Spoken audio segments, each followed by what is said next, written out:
You too, brother. Andy, Shane, congratulations. You've made it into the final round. When you arrived here, you used our tools and equipment to forge signature blades of your own design. Now we're sending you back to your home forges, where you will recreate an iconic blade from history. Butterfly swords.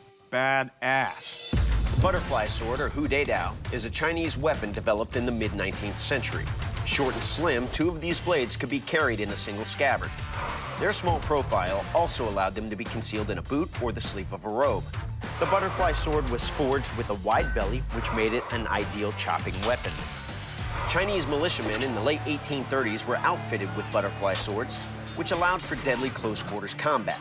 Due to its versatility, it became a common weapon among many in China, including sailors, private guards, and martial artists.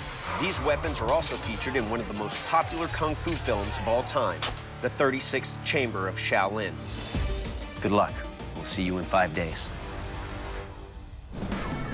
Day 2 of the challenge. Have a lot of goals today. The D guard is the main focus this morning.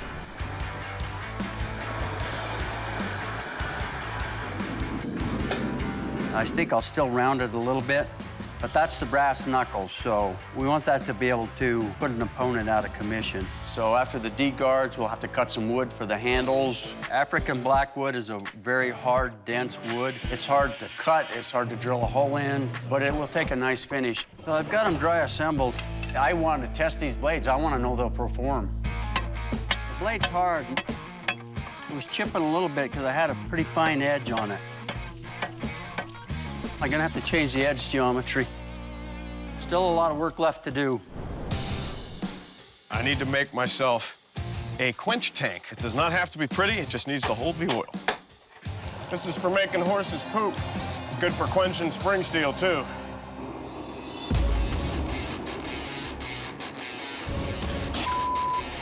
Gee, this is really safe next to a propane tank. Come on. Freaking inferno here. That heat treat went very well for me. Success. No cracks in those blades. They're straight, they're true, and they are hard. But I want to test the strength of this blade.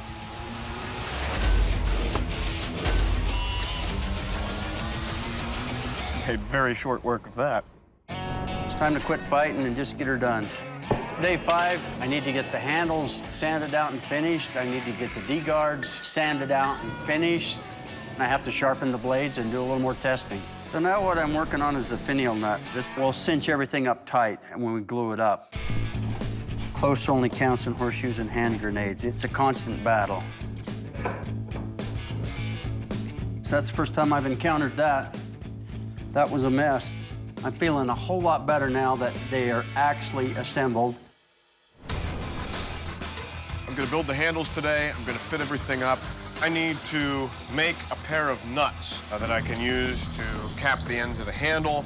It'll add a little bit of counterweight, and it will also, well, it'll just look cool. Mother! Holy sh! I knew that I would cut myself on these blades before I was done, and sure enough, I cut my thumb pretty bad.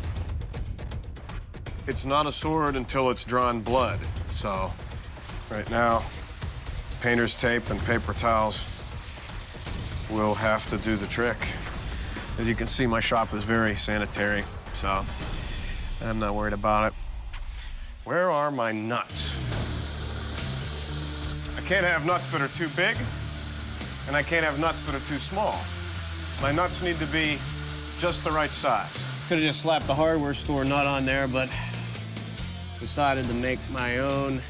Hopefully this will be the difference between badass and extra badass. Man, it's time for a beer for me. Bladesmiths, the butterfly swords were designed to be short swords because they were supposed to be maneuverable in close-quarter combat, and they were sharp.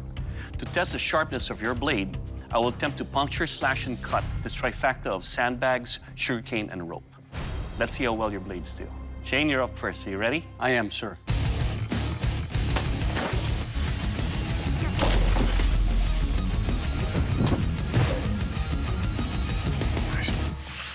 Shane, your blade moves nicely.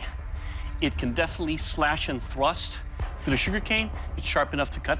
At the same time, on the rope, I can shield and then cut the rope. This, sir, will cut. Good job. Thank you. Andy, you're up next. You ready? I'm ready. Let's do this.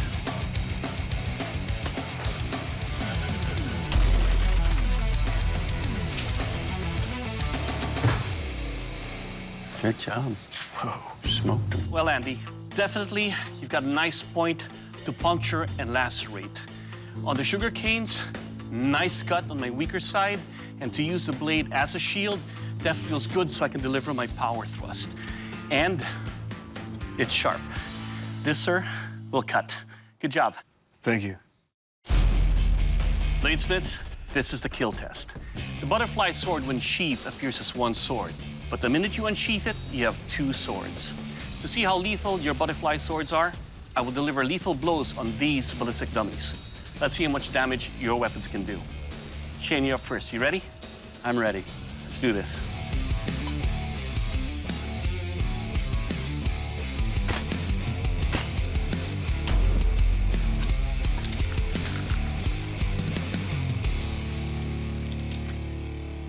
Nice. Well, Shane, the lacerations in here will go deep into the bone and break it. At the same time, when you thrust, it goes deep into the bowels and cuts everything inside on its way out. This, sir, will kill. Great job. Thank you. Andy, you're up next. Ready? Yes, sir.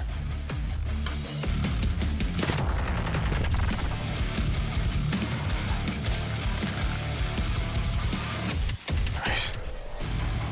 Andy, the design of your blade lacerated this ballistic dummy deeply, and that would puncture a lung. And when I thrust the weapon, I completely disemboweled this dummy.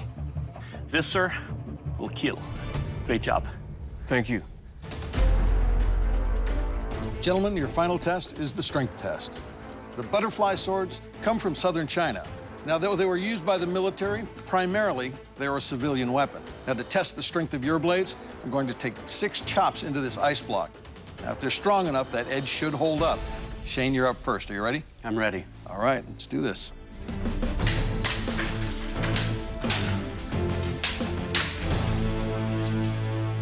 I've designed my blades so that they will cut, they will chop bone.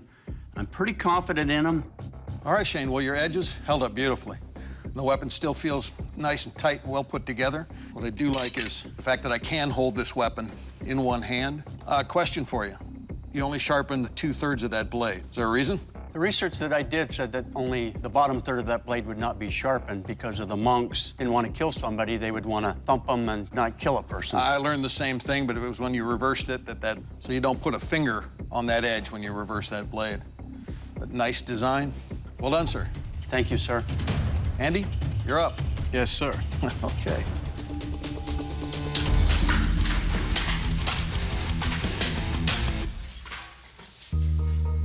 A little wet. Hey, your edges feel great. Feel fine. I really like what you did with the fullering. Thank you.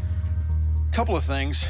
The back arms are just a little tight. I can't quite get underneath that. I like what you did carrying them up there and putting that detail on it, though. But the biggest concern I have is I can't hold that as one sword. I wouldn't be able to draw that cleanly from a scabbard. Generally, though, I mean, they feel good in the hand. It's a good job. They held up well. Thanks, Dave. Nicely done.